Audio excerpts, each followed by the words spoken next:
Pemirsa, untuk mengevakuasi jatuhnya heli yang mengangkut Kapolda Jambi, 2 heli sore tadi diterbangkan untuk menuju lokasi.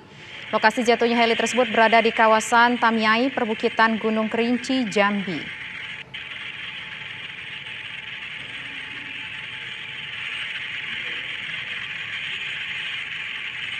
Ya, pemirsa, dari informasi yang kami dapatkan memang heli sempat diterjunkan untuk menuju ke lokasi mendarat darurat atau jatuhnya heli Super Bell 3001 yang membawa rombongan Kapolda Jambi pada siang tadi. Namun sayang sekali karena cuaca yang kurang mendukung, heli terpaksa berada kembali di pos pangkalan karena wilayah saat ini di perbukitan Gunung Kerinci di Tamiai ini tertutup dengan kabut ataupun juga terganggu dengan adanya cuaca yang kurang bersahabat di sekitar lokasi jatuh atau mendaratnya heli ini secara darurat di daerah perbukitan di daerah Kerinci, Jambi, pemirsa. Dan ada 2 skenario yang dilakukan untuk upaya evakuasi. Selain dengan menerjunkan 2 heli, juga dilakukan upaya penyelamatan melalui jalur darat. Namun upaya jalur darat ini sendiri tampaknya akan memakan waktu karena tadi disampaikan oleh Kakansar jaraknya berkisar lebih dari 30 km dari pos SAR saat ini berada menuju ke lokasi tersebut. Kalau dilihat dari titik koordinatnya, pemirsa. Nah, 30 km lebih tadi itu ditambah pula dengan situasi medan yang agak cukup sulit karena disampaikan medannya adalah medan yang berbukit-bukit untuk penyelamatan, kemudian juga terdiri dari lembah.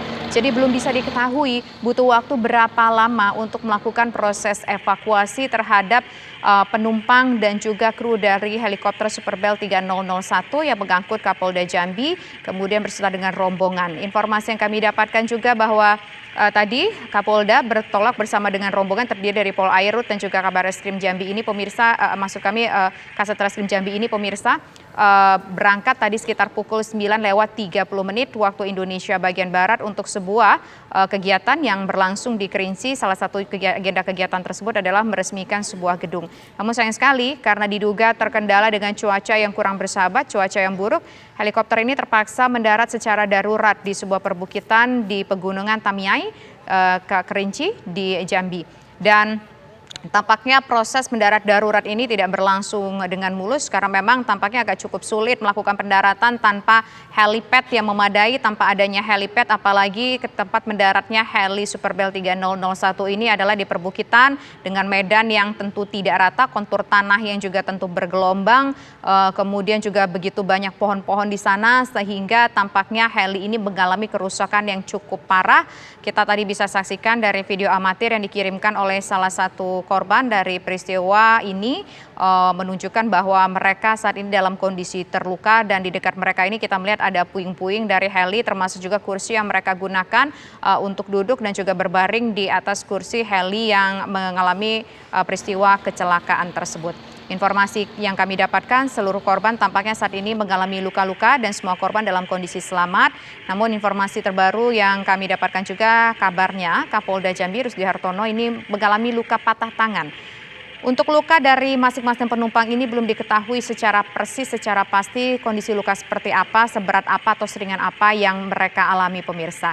Nah, tadi informasinya salah satu penumpang sempat berbincang, sempat berkomunikasi melalui HT dengan pihak Polda Jambi mengenai kondisi mereka dan jatuhnya heli ini ataupun mendarat daruratnya heli ini. Namun sayang sekali karena memang lokasi mendarat daruratnya heli ini atau jatuhnya heli ini berada di wilayah perbukitan yang cukup susah untuk mendapatkan sinyal di sana sehingga komunikasi mereka terputus. Namun bisa dipastikan semua penumpang mudah-mudahan dalam kondisi selamat.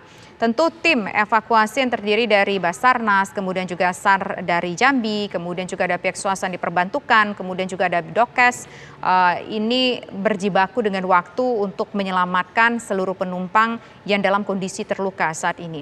Karena saat ini waktu sudah menunjukkan hampir petang, pemirsa, sudah kurang lebih sekitar pukul 5:30, apalagi cuaca juga kurang bersahabat di sana, sehingga tampaknya akan terkendala oleh cuaca dalam proses evakuasi ini. Ada beberapa aspek ataupun beberapa hal yang tentu menjadi pertimbangan tim evakuasi untuk melakukan proses evakuasi. Namun jika cuaca tidak mendukung, tentu upaya evakuasi dengan menggunakan jalur darat hanya itu yang bisa diandalkan saat ini. Karena upaya evakuasi dengan menggunakan jalur udara atau dengan menggunakan 2 helikopter yang tadi sudah disampaikan, ada 2 helikopter yang diterjunkan untuk membantu proses evakuasi, ini terkendala dengan kabut yang cukup tebal di sekitar jatuhnya helikopter ini, sehingga sangat sulit sekali dilakukan proses evakuasi.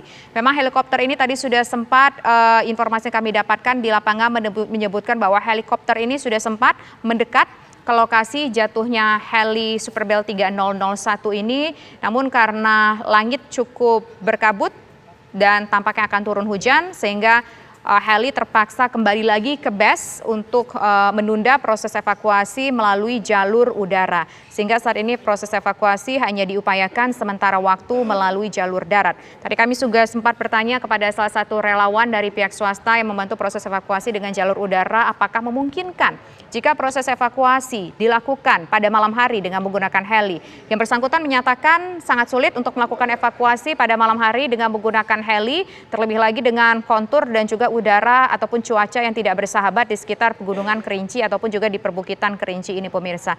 Memang di Kerinci ini kita ketahui ada gunung yang juga cukup tinggi dan kontur tanah ini merupakan salah satu daerah dataran tinggi di Provinsi Jambi. Tidak heran di sana banyak terdapat perbukitan dan juga ada kontur lembah-lembah. Nah, ini kita lihat belum diketahui apakah heli ini kira-kira jatuh di perbukitan di bagian lembahnya atau mungkin di bagian mananya kita belum persis tahu, tapi yang jelas sudah diketahui koordinatnya jatuhnya lokasinya di mana, walaupun saat ini membutuhkan effort ataupun upaya yang sangat besar sekali dari tim evakuasi untuk menuju ke lokasi jatuhnya heli ini. Karena apa? Karena lagi-lagi berjibaku dengan waktu dan juga cuaca yang tidak bersahabat. Tapi yang jelas seluruh pihak tentu berupaya keras untuk membantu proses evakuasi ini, bukan hanya dari SAR di Jambi saja, tapi tadi juga kami sempat berbincang dengan Kakansar Jambi, Pak Cornelis mengatakan bahwa ia sudah berkoordinasi dengan tim SAR pusat tentunya untuk membantu proses evakuasi ini. Dan dalam proses evakuasi ini juga tentu melibatkan Dokes karena tentu membutuhkan bagaimana nanti ketika para korban ini ditemukan seperti apa kondisi kesehatan mereka, tentu harus diperiksa dan upaya penanganan lebih lanjutnya juga harus dipastikan agar tepat ditangani, pemirsa. Dan tentu kalau sudah dievakuasi, korban ini akan dibawa untuk mendapatkan perawatan intensif. Namun lagi-lagi kita belum tahu butuh waktu berapa lama untuk tim SAR ini bisa menuju ke lokasi jatuhnya heli. Tapi yang jelas tadi kita sudah menyaksikan sebuah video, sebuah gambar di mana ini di-post dari tim gabungan untuk melakukan upaya penyelamatan. Tampaknya mereka sudah bersiap-siap dengan peralatan-peralatan yang dibutuhkan untuk menuju ke lokasi jatuhnya heli ini. Tapi